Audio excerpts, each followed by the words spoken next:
राम सेवक पैकरा जी, मितवर संजय श्रीवास्तव जी, जिला अध्यक्ष बाबूलाल अग्रवाल जी, विधानसभा संयोजक परमेश्वर अजवाड़े जी, भीमसेन अग्रवाल जी, रामकृपाल साहू जी, मानी राजेश मालवाला जी, मुरली मनोहर सोनी जी, रामेश्वर पांडे जी, थलेश्वर साहू जी, गोपी शरण कुशवाहा जी, लाल संतोष जी, भाई कमल भान सिंह जी और सारे मित्रों को नमस्ते।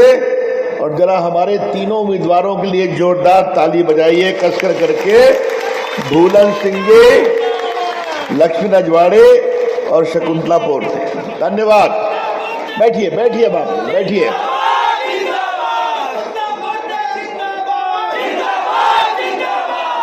मित्रों, आपने मुझे बहुत स्नेह दिया। मैं बहुत दिनों के बाद सूरजपुर आया। पहले आपके प्रदेश का प्रभारी था 2008 के विधानसभा चुनाव में, तो अंबिकापुर आया था, तो जिला अध्यक्ष बता रहे थे। आपने जिस स्नेह से मेरा स्वागत किया, मैं हाथ जोड़ करके आपका अभिनंदन करता हूं, आपको प्रणाम करता हूं। धन्यवाद। मित्रों, कहां से शुरू करूं? हमारे बूथ के कार्यकर्ता आए हैं, हमारी बहनें इतनी बड़ी संख्या में आई हैं, माताएं आई हैं, नौजवान कार्यकर्ता, जिला पदाधिकारी, पंचायत के लोग और बाकी जनता। मैं कुछ सवाल छोड़ता हूं। छत्तीसगढ़ राज्य किसने बनाया? जवाब दीजिए तो आप। भारतीय जनता पार्टी ने बनाया। मुझे याद है अटल जी की सरकार में देश में कोयला खान मंत्री था, सूचना प्रसारण मंत्री था, कानून मंत्री था। तो उत्तराखंड बन रहा था, झारखंड बन रहा था। अटल जी रायपुर आए थे, बहुत बड़ी सभा थी, वो भारत के प्रधानमंत्री थे। कहा अटल जी हमें छत्तीसगढ़ दे दो, हमें दे दो। तो अटल जी थे। उन्होंने कहा दे दें? तो जनता ने कहा दे दो अटल जी। अटल जी कहा जाओ, दे दिया, छत्तीसगढ़ बनेगा।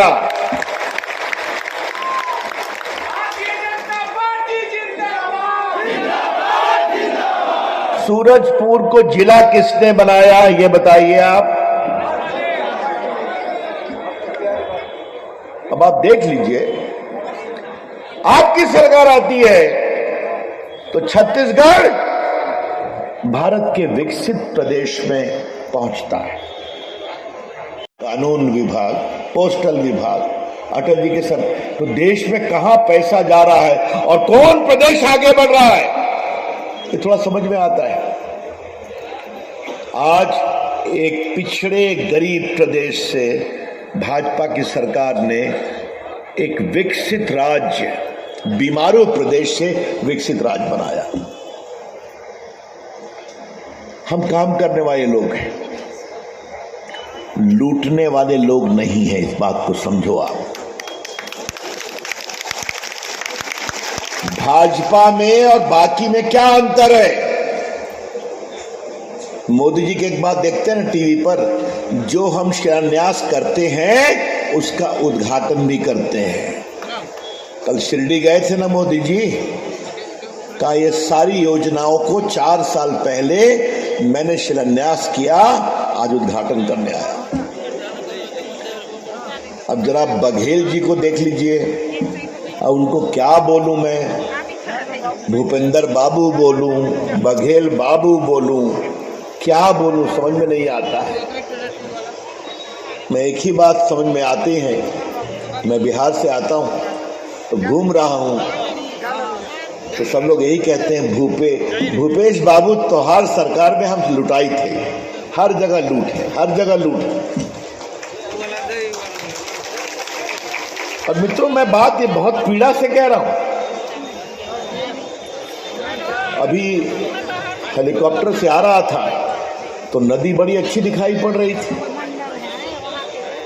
तो नीचे उतरा तो माननीय पैकरा जी ने कहा, माननीय जिलाध्यक्ष ने कहा कि सब बालू को भी लूट लिए हैं।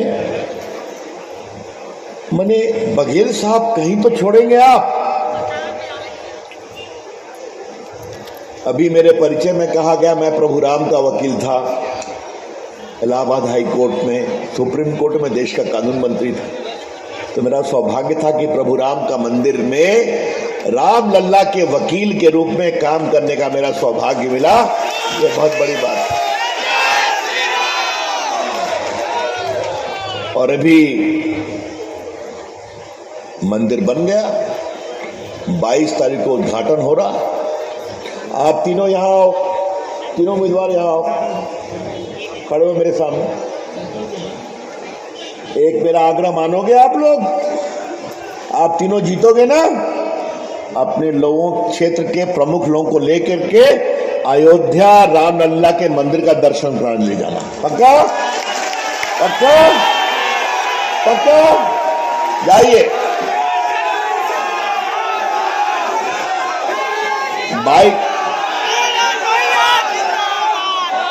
22 जनवरी को प्रधानमंत्री जी उद्घाटन कर देंगे। बस अब आप लोग बैठ जाइए, आराम से बैठ जाइए, हो गए। और उसके बाद 3 दिसंबर को आपका रिजल्ट आ जाएगा, आपकी सरकार बन जाएगी। और फिर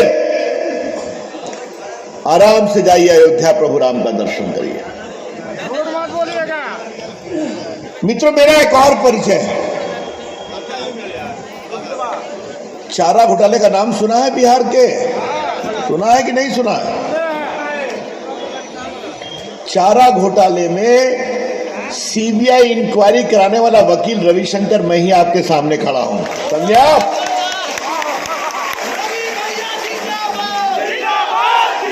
जिसमें लालू जी को 4-5 मामले में सजा हो गई, आईएएस को हो गई, सप्लायर्स को, किसी को भी रिहाई नहीं हुई, मंत्रियों की हो गई। तो चारा घोटाला क्या था? क्या 2-3 हजार मुर्गी 3 महीना में 5 करोड़ का दाना खा सकती है? यही है चारा घोटाला। सूरजपुर में बहुत से आदिवासी लोग हैं। आदिवासियों को बकरी मिले, सुअर मिले, भैंस मिले, ये भारत सरकार की योजना थी। क्या सप्लाई कर दिया? बिल्कुल कर दिए सप्लाई। का कैसे किए? का ट्रक पर किए। का ट्रक का नंबर दो, तो जो नंबर की जांच कराई गई ट्रांसपोर्ट डिपार्टमेंट से, तो वो स्कूटर और मोटरसाइकिल का नंबर निकला। समझे आप? तो समझ गए आप? ये 2000 करोड़ का घोटाला था। तो बिहार में हम लोगों ने कहा, लालू जी आपकी पार्टी और आपकी सरकार तो हर जगह लूटती है, गरीबों का चारा तो छोड़ देते, उसमें भी भ्रष्टाचार। बघेल जी ने लालू जी से सीखा है। हमने कहा, भूपेंद्र बाबू, कोयला घोटाला, शराब घोटाला, जमीन की नियुक्ति, लोगों की नियुक्ति घोटाला, धान खरीदी में घोटाला, सब तो करते ही हो, कम से कम गोठान तो छोड़ देते गौ माता का, वहां भी भ्रष्टाचार कर लिया। और यहां आके तो और मालूम हुआ कि महान नदियों का बालू में भी घोटाला। ऐसे होता है क्या? यह है बड़े सवाल जिसका जवाब आपको देना है 29 तारीख को। क्या मतलब है इसका? जो प्रदेश भाजपा की सरकार में कहां से कहां पहुंच गया। आज सिर्फ लूट। आज उनका एक स्टेटमेंट देखा, मेरी प्रेस कॉन्फ्रेंस थी, बड़ा चिढ़ गए मुझसे। अब वहां ईडी रेड कर रही है, भ्रष्टाचार हुआ है, तो कहते हैं कुत्ता बिल्ली की तरह ईडी के लोग घूमते हैं। हमने कहा, भूपेंद्र जी, अगर आप भ्रष्टाचार करेंगे तो ईडी कार्रवाई करेगा। ये नरेंद्र मोदी जी की सरकार है, ईमानदारी से काम करती है और करती रहेगी।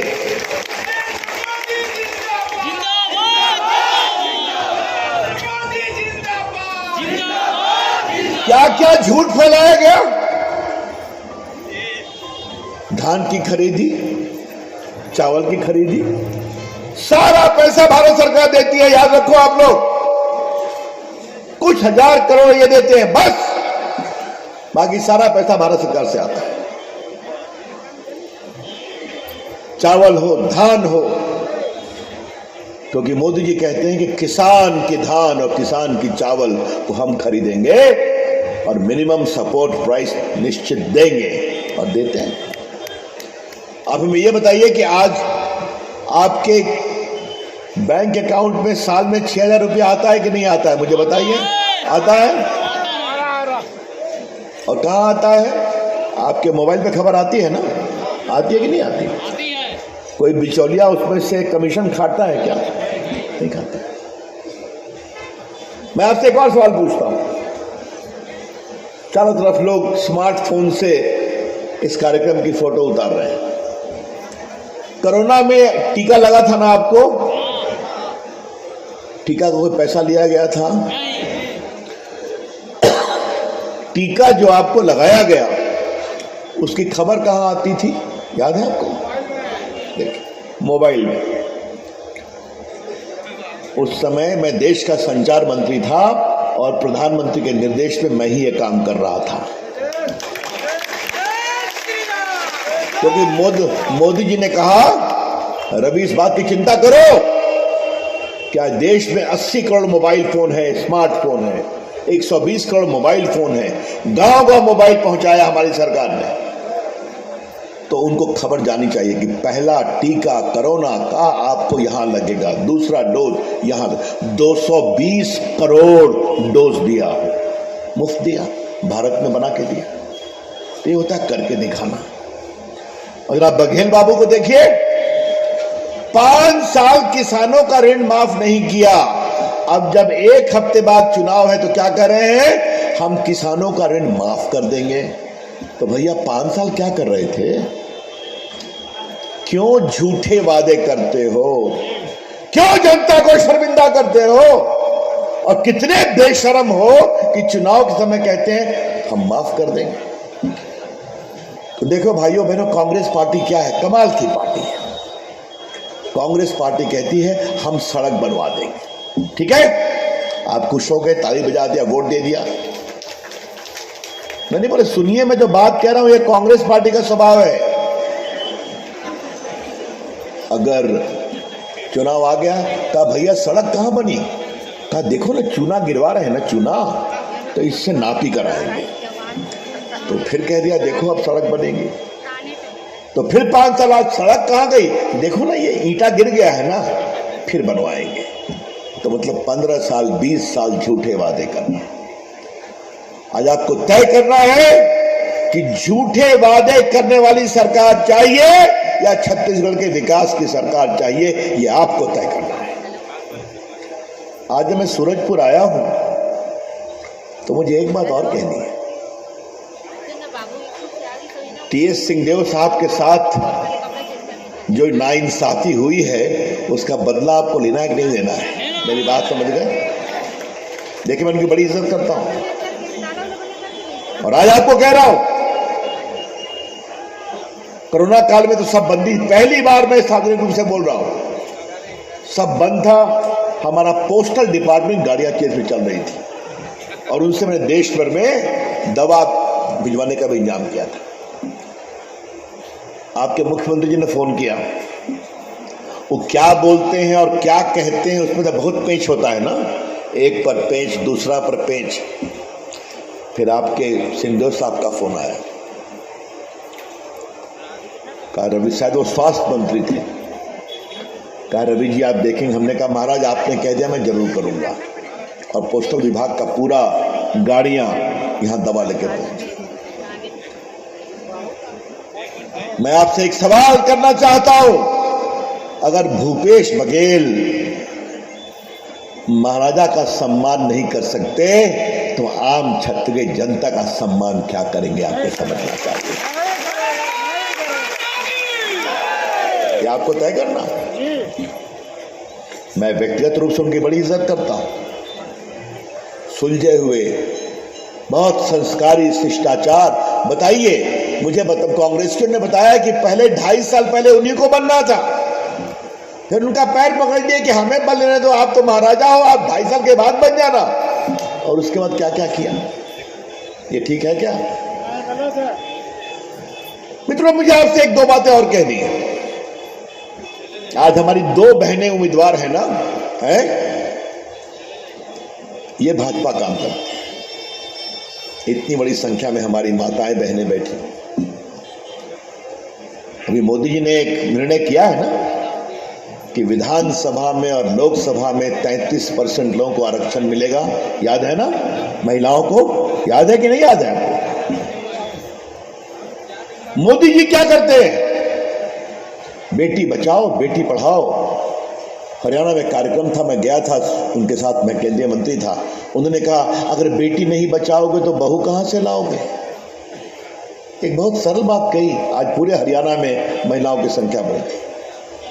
स्वच्छता का अभियान, शौचालय का अभियान। और देखिए भारत की माताएं क्या कर रही हैं, हमारी बहनें क्या कर रही हैं। आज भारत की बहनें क्या उज्ज्वला योजना, क्या बाकी योजना, क्या आईटी का क्षेत्र, उसमें तो काम कर ही रही है।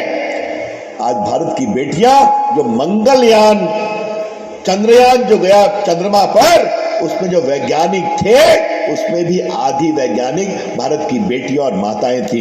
आपने टीवी पर देखा हो। आज भारत की बेटियां एयरफोर्स का प्लेन उड़ा रही हैं। आज भारत की बेटियां सेना की अफसर बन रही हैं। अभी देखा एशियाड में खेल हुआ चाइना में, 100 से अधिक मेडल जीता भारत ने पहली बार। उसमें कितनी बेटियां थी हमारी। तो बेटी पढ़ाओ बेटी बढ़ाओ ये सिर्फ बोलने के लिए नहीं है।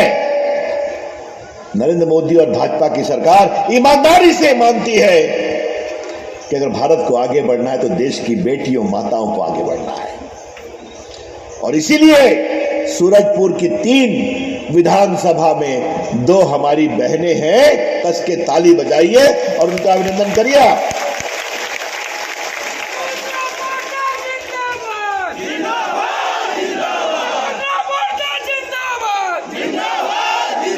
मित्रों, 1-2 बातें और कह के अपनी बात समाप्त करूंगा। मुझे फिर दुर्ग भी जाना है, वहां भी इसी तरह कार्यक्रम है। आजकल सुना भूपेश बघेल साहब जो हैं 2000 करोड़ का है शराब घोटाला। अब आपने देख ही लिया कि थोड़ा हम घोटाले को सूंघते हैं, कुछ काम भी करते हैं, बताया। तो हमने पूछा कि शराब घोटाला है क्या? तो बड़ा सिंपल है। भूपेश बघेल ने कहा हम शराब बंदी कराएंगे और शराब को खुल के होम डिलीवरी शुरू करा दिया। और क्या किया? मैं जानता हूं यहां पर जो भी शराब बिकती थी सरकार के माध्यम से बिकती थी, उसका रेवेन्यू, उसका टैक्स सरकार के अकाउंट पे जाता था। तो उससे सड़कें बनती थी, अस्पताल बनता था। भूपेश बघेल जी लूट करने में उनका दिमाग बहुत तेज चलता है, ये हम समझ गए, बहुत तेज चलता है। मैं ऐसा करो 50% सरकारी और 50% गैर सरकारी। तो गैर सरकारी का मतलब क्या हुआ? उसका जो लोगो लगेगा उसको जाली बनवा दिया। अब कोई डेबर साहब हैं, कांग्रेस के मेयर के रिश्तेदार हैं। अब आप समझिए 2000 करोड़ ये पैसा अगर आपके विकास के लिए आता तो कहां से कहां जाता। कोयला घोटाला, उसमें भी 500 करोड़। तो घोटाला क्या है? मोदी जी की सरकार ने एक काम किया, आगे से कोयला जो होगा वो खुले नीलामी होगी, ऑक्शन, खरीदो आप, लो। इन्होंने क्या किया? आधा ऑनलाइन आधा ऑफलाइन। ऑफलाइन मतलब बिना नीलामी के, और वो अफसर लोग, बाकी लोग। अब बताइए उनके मुख्यमंत्री कार्यालय के उनके सबसे नजदीकी अफसर है वो जेल में, कलेक्टर जेल में। तो भैया बेल क्यों नहीं मिलता आपको? कोर्ट तो जा रहे हो, बहस सुप्रीम कोर्ट, हाई कोर्ट किए हुए हो, क्योंकि आपके खिलाफ गंभीर अपराध, भ्रष्टाचार, लूट के हैं। बुरहान की चर्चा मैंने कर ही दिया। मुझे सबसे हंसी आई, मैं देख रहा था कल, तो एक समूह है उसको शायद 15 लाख रुपया दिया गया है ताकि इनके गाय से गोबर आएगी, और उनके पास एक भी गाय नहीं है। समझिए आप, तो लूटने में भी इतनी बेशर्मी। नियुक्ति हुई प्रोफेसर, असिस्टेंट प्रोफेसर, तो सब नेताओं के बेटे, चेयरमैन के बेटे। ये कब तक चलना चाहिए? ये क्यों चलना चाहिए? आज नरेंद्र मोदी की सरकार इतने वर्षों से है, एक भी दाग लगा है? क्योंकि नरेंद्र मोदी सरकार जो कहती है वो करती है। अगर कहा 370 समाप्त करेंगे तो समाप्त हुआ कि नहीं, हमें बता दो आप, हो गया कि नहीं? आज जिस कश्मीर के लाल चौक पर पाकिस्तानी झंडे लहरते थे, वहां मेरी बहनों को जानकर खुशी होगी, रामनवमी और जन्माष्टमी का जुलूस निकलता है। और रक्षाबंधन के समय मुस्लिम लोग हिंदू बहनों के सामने आते हैं कि बहन मुझे राखी बांधो। विकास हो रहा है, गांव-गांव पैसा पहुंच गया, विदेशी पूंजी निवेश हो रहा है, IIT आ गया, एम्स आ गया, और आतंकवादियों को कहा गया सुधर जाओ, नहीं तो घर में घुस के मारेंगे। मारते हैं ना घर में घुस के, हैं? क्या बालाकोट, क्या आपके उरी ठंडे हो गए। क्रिकेट में भी पिट गया पाकिस्तान, अफगानिस्तान से भी पिट गया पाकिस्तान। कहा आपके पिटने की बारी है, आप सुधरे नहीं, आपसे रिश्ता हम बढ़िया बनाना चाहते थे। आप आतंकवाद करोगे तो भारत आतंकवाद के आगे झुकेगा नहीं, आतंकवाद की कमर तोड़ कर रहेगा, ये आपसे हम कहना चाहते हैं। और आप देख रहे हैं आज फिरोजपुर के पावन इलाके में आपसे बात कर रहा हूं। अब मुंबई की तरह घटना कोई होती है क्या? भगवान माता रानी आशीर्वाद दे, नहीं होती ना, क्योंकि जानते हैं नरेंद्र मोदी की सरकार है, कोशिश भी करोगे तो पहले ही पकड़े जाओगे और मारे जाओगे, हिम्मत नहीं करते। अब भारत को कोई तिरछे निगाहों से देख नहीं सकता। अभी G20 हुआ कि नहीं हुआ? दुनिया में भारत का क्या नाम हुआ देखा आपने? आज नरेंद्र मोदी जी दुनिया के एक नेता के रूप में उभरे, और वो नेता के रूप में क्यों उभरे? क्योंकि उनके पीछे आपकी ताकत है, आपने उनको बहुमत दिया, एक स्थायी सरकार दिया। तो मोदी मजबूत है क्योंकि आप अपने वोट के माध्यम से मजबूती से खड़े। एक बात मैं कहना चाहूंगा, जब नेता मजबूत होता है तो क्या होता है? रूस और लड़ाई चल रही है कसकर करके, आप देख रहे हैं। वहां बहुत से मेडिकल कॉलेज में हिंदुस्तानी बच्चे पढ़ते थे, समझा? फंस गए। हमारे पटना के 25 बच्चे पढ़ते थे, सबको निकालना था। हम लोग परेशान, उनके माता पिता, हमने कहा कहां भेज दिए भाई? तो हमारे जो पदाधिकारी थे पोलैंड में, उन्होंने कहा कि सर लड़ाई इतनी कसकर चल रही है कि यूक्रेन और रशिया के बीच इतनी बमबारी हो रही है कि हम बच्चों को निकाल नहीं पाएंगे जब तक बमबारी बंद नहीं होगी। तो मोदी ने कहा मैं क्या करूँ? कहा एक बार आप दोनों राष्ट्रपति से बात करें कि 2-3 घंटे के लिए बमबाजी को बंद करें, हमें हिंदुस्तानी बच्चों को निकालना। मोदी जी ने यूक्रेन के राष्ट्रपति जेलेंस्की से बात की, रूस के राष्ट्रपति पुतिन से बात की कि देखिए एक मानवीय आग्रह आपसे कर रहा हूं, बच्चों को निकालना है, आप 2-3 घंटे के लिए बमबारी बंद करेंगे? उन्होंने कहा मोदी जी आप कह रहे हैं तो हम कर देंगे, निकाल लीजिए अपने बच्चे। बच्चों को निकाला गया, वो छोटा छोटा तिरंगा उनको मिला था एम्बेसी की ओर से, उसको लेके निकलना। तो कई पाकिस्तानी बच्चे भी थे, उन्होंने कहा भैया हमें भी निकाल लो ना, हमारी सरकार तो पूछती नहीं है। कहा निकाल लेंगे, तिरंगा तुम भी पकड़ो। तो तिरंगा पाकिस्तानी बच्चों ने भी पकड़ा और उनको भी इज्जत से निकाला। ये है मोदी जी की शख्सियत, ये है शख्सियत। दुनिया क्या राष्ट्रपति बुश, क्या फ्रांस के राष्ट्रपति, जो मोदी जी कहते हैं वो ठीक है, उनकी बात हम मानेंगे। ये हम इसीलिए कर पाए कि आपने उनको आशीर्वाद दिया अपने वोट से। ये मोदी जी इसलिए कर पाए कि आज भारत की अर्थव्यवस्था दुनिया की 5वीं सबसे बड़ी अर्थव्यवस्था है और जल्दी ही 3री होने वाली है। तब दुनिया सुनती है कि भारत क्या है। क्या आप चाहते नहीं है कि छत्तीसगढ़ भारत की इस महान यात्रा में शामिल हो विकास की? यहां पूंजी निवेश और बड़ी बड़ी फैक्ट्रियां यहां पर, तो बड़ी बड़ी फैक्ट्री तभी आएगी, लोगों को नौकरी तभी मिलेगी जब यहां पूंजी आएगी, और पूंजी तभी आएगी जब यहां लूट का बाजार बंद होगा। ये जान लें आप साफ साफ। तो आज मुझे आपसे यही आग्रह करना है, लूट का बाजार बंद करना है तो भूपेश बघेल जी को नमस्ते करना है। हो गया भैया, अब तो से नहीं हुई, बहुत कमाई लियो, अब जाओ जरा बैठो आराम करो, ये आपको कहना पड़ेगा। मित्रों, एक अंतिम बात कह के अपनी बात समाप्त करूंगा। आपने मेरे आने पर रामलला की बात की, मुझे उनका वकील का सौभाग्य मिला। आजकल आपके मुख्यमंत्री कहते हैं कि हम राम जी का ननिहाल है ना, है? और हम राम जी का बहुत सम्मान करेंगे, पथगमन बनाएंगे। भूपेश बघेल जी, आज मैं आपसे एक सवाल पूछता हूं। सूरजपुर में सनातन धर्म का इतना बड़ा अपमान किया आपके सहयोगी लोगों ने, आप खामोश क्यों रहे? डीएमके के नेता ने, मुख्यमंत्री के बेटे ने कहा सनातन डेंगू है, सनातन टीबी से भी गंभीर रोग है, सनातन एड्स है। ये क्या मजाक है भाई? हम हर आस्था का सम्मान करते हैं, इनका इस तरह की बात बोली जाएगी?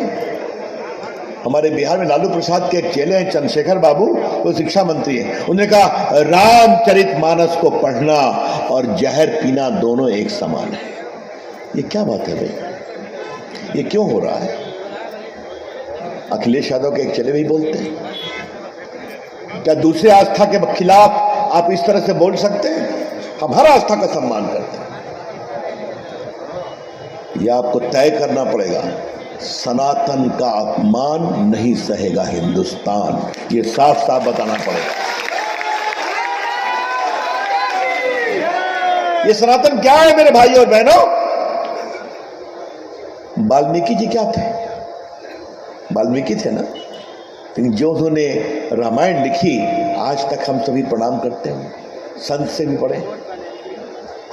आज मैं सूरजपुर आया हूं तो यह बताइए कि हमारी जिस सबरी माता ने प्रभु राम को जूठा बेर खिलाया, वो तो आदिवासी थी ना, भिलनी थी ना, उसके जूठे बेर को भी राम ने खाया कि नहीं खाया? क्योंकि उसमें राम की मर्यादा थी, रामत्व था। ये बताइए कि निषाद राजा कौन थे जिन्हें राम को पार कराया? उनके मित्र थे, वो तो मल्लाह थे ना, निषाद थे। ये हमारे वेद व्यास की माता जी कौन थी? वो भी तो मछुआरी थी ना। ये स्वामी रायदास रविदास, वो तो चर्मकार थे ना। उनका मंदिर एक काशी में बनवाया मोदी जी ने बड़ा, दूसरा सागर में बन रहा है मध्य प्रदेश। लेकिन वो इतने बड़े संत थे कि बड़े बड़े सन्यासी उनके पैर छूते थे। यही तो है सनातन। आम व्यक्ति भी अपनी साधना से देवत्व को प्राप्त कर सकता है। इस सनातन का अपमान करते हो और आप खामोश रहते हो। तो भूपेश बघेल, एक बात आप सुन ले साफ साफ, ये एक भाजपा का कार्यकर्ता और रामलला का वकील रविशंकर दोनों बोल रहा है। इतने साल तक तो यहां इस्लामिक शासन आया, वो सनातन का कुछ कर नहीं पाया। सैकड़ों साल अंग्रेजों का शासन आया, वो सनातन को हिला नहीं सका। आपकी पार्टी लल्लू पंजों की क्या हिम्मत है जो सनातन को कमजोर कर सके? लेकिन सनातन का अपमान हो रहा है और आप चुप रहते हैं, तो जवाब कौन देगा? आपको देना है ना। और किस तारीख को देना है? जिस दिन वोट हो, जिस दिन वोट हो। भारत के इस सांस्कृतिक धरोहर का अपमान हम बर्दाश्त नहीं करेंगे। भाजपा की सोच बहुत साफ है। हम कहते हैं सबका साथ, सबका विकास, सबके प्रयास, तो खुलकर बोलते हैं। मैं आपसे कुछ बातें कह के अपनी बात समाप्त करूंगा। अगर किसानों के अकाउंट में पैसा आता है तो हर वर्ग के किसानों के अकाउंट में आता है कि नहीं आता है? आप मुझे बताइए। अभी मैंने आपसे पूछा मुफ्त का टीका लगा, तो क्या हिंदुओं का लगा, मुसलमानों का नहीं लगा? क्या जो हिंदुस्तानी है सबका लगा। हम काम करके दिखाते हैं। सबका साथ, सबका विकास, सबका प्रयास। तो इस बार के चुनाव में आ जाओ, खड़ी हो जाओ, अब तीनों आ जाओ, तीनों आओ। तो मैं मान के चलूं कि आप जिताएंगे इनको कस करके, बिल्कुल कस करके। तो मैं तीनों को विजय माला पहना दूं, पहना दूं, पहना दूं। लाओ भाई माला का है, लाओ, सवाल करो, आ जाओ इधर। बहुत अभिनंदन, बहुत अभिनंदन, आ जाओ आप भी। माला का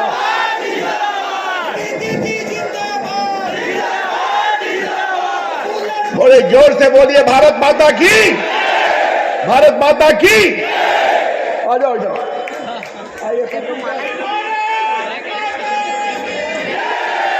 हेलो, सभी बैठेंगे। सूचना है, इस आम सभा के पश्चात यहीं से नामांकन रैली सभी कार्यकर्ताओं के साथ एक साथ मिलकर कलेक्टर जाएंगे अपन लोग, और सारे लोग मिलकर के इस कलेक्टर रैली जाना है। सिर्फ जिला अध्यक्ष जी रविशंकर प्रसाद जी को छोड़ने जाएंगे, बाकी सारे नेता रैली की अगुवाई करेंगे। इसलिए मेरा सबसे निवेदन है कि सबको एक बार मंच पे बैठ जाएंगे, सभी लोग एक बार मंच पे बैठ जाएं। आभार के लिए 2 मिनट एक बार बैठ जाएंगे। तो एक बार सभी से निवेदन है, भारत माता की, सभी बैठ जाएं, सभी बैठ जाएं। मैं सूचना के साथ कि सभी लोग इस सभा समाप्ति के पश्चात जिला अध्यक्ष जी